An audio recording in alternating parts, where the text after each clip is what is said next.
Olá pessoal, tudo bem? Meu nome é Claudemir Farias e esse é o canal General Work.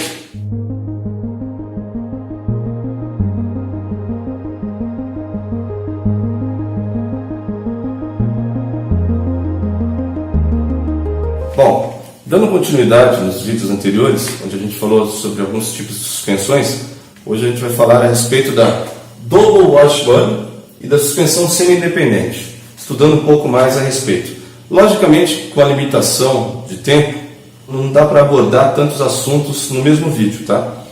Mas a gente vai dando continuidade aos poucos, justamente para quê? Para que você possa ter mais informações, ainda que com pouco tempo, e ser mais distribuído, para não ficar um negócio muito maçante. Também gostaria de avisar para vocês que é o seguinte: nós tivemos alguns problemas em relação a gravações, por isso que dois sábados a gente não conseguiu postar, mas a gente está procurando se acertar, se ajustar para que possa, no caso, cumprir aquele cronograma que tinha falado para vocês, de todo sábado ter um vídeo, tá certo? Então vamos lá. Bom pessoal, aqui nós temos uma suspensão Double Washburn, onde temos a bandeja inferior aqui, parte da bandeja superior é possível verificar, mais ao lado nós temos a barra estabilizadora, aqui o amortecedor, com a mola passando em volta do amortecedor. Esse amortecedor ele é fixado aqui embaixo na bandeja e acima, dependendo do modelo, ele vai direto na carroceria ou vai no chassi, tá? Nesse caso aqui nós temos uma Ford Ranger e há um parafuso de regulagem de cambagem, ou de camber na realidade, onde nós temos um aqui na dianteira da bandeja e também há um outro na parte traseira da bandeja. Esse ajuste de camber ele facilita bastante e até é algo que a gente deve prestar muita atenção pelo seguinte: a maioria dos veículos atuais eles vêm com o camber fixo, ou seja, não tem regulagem.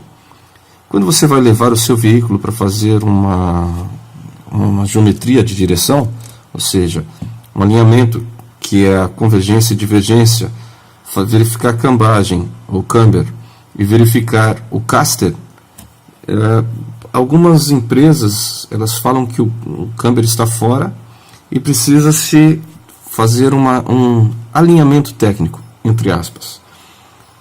É bom você observar e pesquisar se o seu veículo tem essa regulagem ou não. Se o seu veículo não tiver regulagem de camber, o que acontece? Você deve ter alguma peça da suspensão empenada, danificada por alguma batida, alguma coisa nesse sentido. Em último caso, até mesmo carroceria, tá? Digamos que o veículo tenha sofrido uma colisão e a carroceria ou o chassi esteja empenado, esteja torto, não foi repuxado de forma correta, não foi alinhado de forma correta. Isso pode fazer com que o camber esteja fora, tá? E algumas empresas fazem um alinhamento técnico utilizando equipamento hidráulico. Porém, esse equipamento hidráulico normalmente ele entorta algumas peças. Isso faz com que haja um dano dentro de um prazo bem mais curto do que haveria normalmente. Por exemplo, pode-se entortar uma haste de amortecedor, porque ele é feito com um equipamento hidráulico que força o conjunto. Então, se o seu veículo tiver uma diferença no camber, preste muita atenção e procure verificar, leve num lugar sério, procure verificar qual peça está fora da sua medida padrão, tá certo? Mais adiante aqui, ó, nós temos mais dos detalhes um pouco diferentes, ou seja, uma posição um pouco diferente, no qual nós podemos ver aqui, ó, um pivô da bandeja superior e o pivô da bandeja inferior. Ambos as bandejas estão ligadas através dos pivôs aqui, ó, no montante. Esse montante é justamente onde fica o cubo de roda, tá? Aqui também na bandeja inferior nós temos a ligação da bieleta que vem na barra estabilizadora. Como já foi falado anteriormente, a barra estabilizadora ela vai ligada de um lado da suspensão ao outro, tá? Qual que é a função? é justamente em curvas. Ela faz com que a roda interna, por exemplo, você está fazendo uma curva para a direita, a roda do lado direito ela tende a levantar. A barra estabilizadora ela faz com que essa roda permaneça o mais baixo possível, ou seja, o pneu em contato com o solo, o maior tempo possível. Tá? Como aqui se trata de um veículo utilitário, a bitola da barra estabilizadora, logicamente, é muito maior.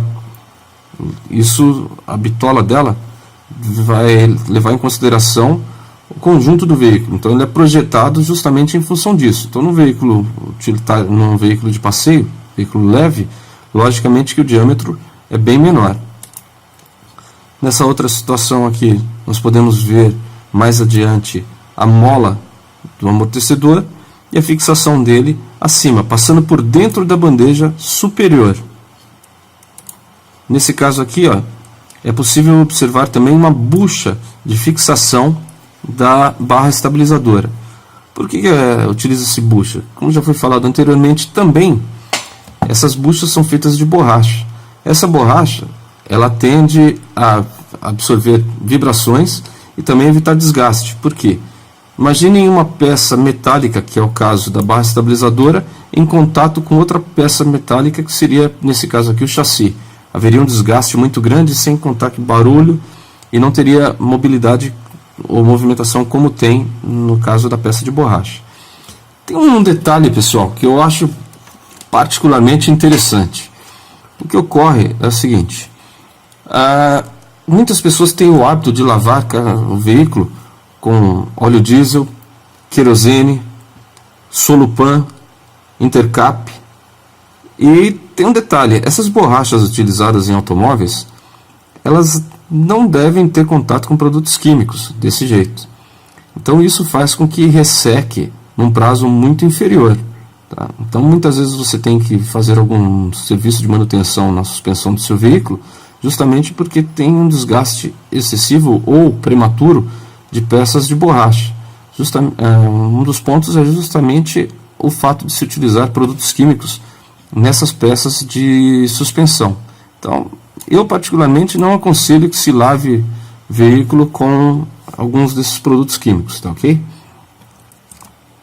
Bom, aqui nós temos uma suspensão semi-independente. Nesse caso aqui é um Gran Siena. Aqui está aparecendo parte da suspensão do lado direito, tá? Aqui nós temos o quadro da suspensão, saindo aqui da extremidade dele, onde vai preso o amortecedor. Tá?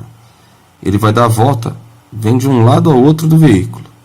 Aqui nós temos o amortecedor, a mola, também há uns batentes de borracha, no caso para as molas. Tá?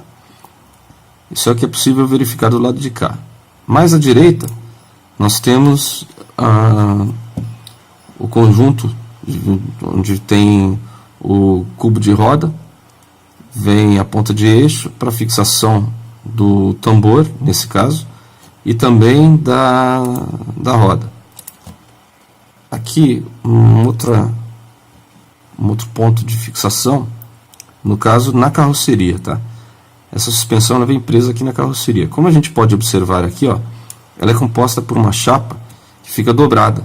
Essa chapa, pelo fato dela ser dobrada, ela tem uma certa flexibilidade, na verdade uma certa torção. Pode-se observar na mola, como eu já tinha explicado anteriormente, a marcação com umas bolinhas aqui, amarelas, que são justamente para determinar a especificação da mola, tá? Então, no caso, o veículo é baseado nessas marcas para saber que tipo de mola que utiliza.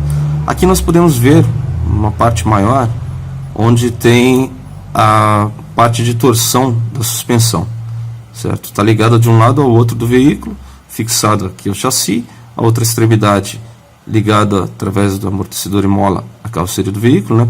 Principalmente o amortecedor, nesse caso, em termos de fixação através de parafusos. E esse lado trabalha, digamos, flexionando e torcendo, no caso, quando a suspensão trabalha. Aqui, lado esquerdo do veículo, mas é basicamente do mesmo jeito do outro lado, normalmente é simétrico. Aqui nós temos a fixação do amortecedor na carroceria, parte superior do amortecedor, tá? Fixado na carroceria. Do lado de cá, a mesma coisa, só que de um outro ângulo. Então, os parafusos de fixação do amortecedor na carroceria. Aqui nós temos um batente de selasto, que eu não vou me alongar nesse momento, deixando para uma parte específica, e uma coifa, que é justamente para evitar a entrada de material abrasivo na haste do amortecedor, o que poderia fazer com que forçasse no retentor da haste do amortecedor e desse vazamento de óleo, tá? Então essa coifa tem a função de proteger, é chamada coifa ou guarda-pó. Bom, espero que tenham gostado, curtam o vídeo, compartilhem com seus amigos, se inscrevam no canal se ainda não são inscritos, cliquem no sininho para que você possa ser notificado sempre que surgir um vídeo novo. E outra coisa que é muito importante, deixe os seus comentários, avise o que você de repente não tenha entendido ou algum assunto que a gente possa tratar aí mais para frente, tá certo? Isso é bastante importante. Valeu, pessoal, um abraço e até a próxima, se Deus quiser.